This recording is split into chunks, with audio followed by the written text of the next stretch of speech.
लकड़हारा और सोने की कुल्हाड़ी की कहानी। बहुत समय पहले की बात है। एक गांव में एक लकड़हारा रहता था। वह अपनी आजीविका के लिए दिन भर जंगल से लकड़ी काटता था और रोज शाम को पास के एक बाजार में जाकर बेचता था। एक दिन की बात है कि वो तालाब के पास में एक पेड़ काट रहा था। उसी समय उससे गलती हुई कि उसके कुल्हाड़ी उसके हाथ से उसी तालाब में गिर जाती है।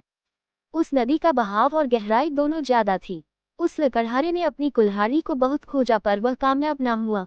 अतः वह हार मानकर नदी किनारे बैठ गया और रोने लगा। उसके रोने की आवाज सुनकर नदी की देवी उठी और उस लकड़हारे से पूछा कि क्या हुआ, क्या हुआ। तक लकड़हारे ने अपनी कहानी बताई। तब पानी की देवी को उस पर दया आ जाती है और पानी की देवी उस गरीब मेहनती लकड़हारे की मदद व सहयोग करने की पेशकश करती है।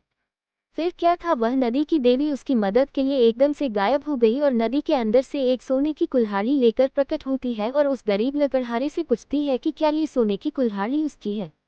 लकड़हारा इस पर उत्तर देते हुए कहता है कि नहीं, मैं तो गरीब आदमी हूँ, इसलिए यह मेरे नहीं है।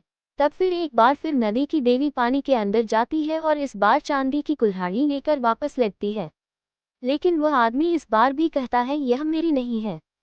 इतने के बाद उस नदी की देवी एक बार फिर पानी में गायब हो जाती है और इस बार एक लोहे की कुल्हाड़ी लेकर वापस आती है। तभी वो गरीब लकड़हारा खुश होकर कहता है कि यह उसकी ही कुल्हाड़ी है। जिस पर नदी की देवी उस गरीब लकड़हारे पर खुश होकर वह सोने और चांदी दोनों कुल्हाड़ियों को उसको उपहार स्वरूप दे देती है।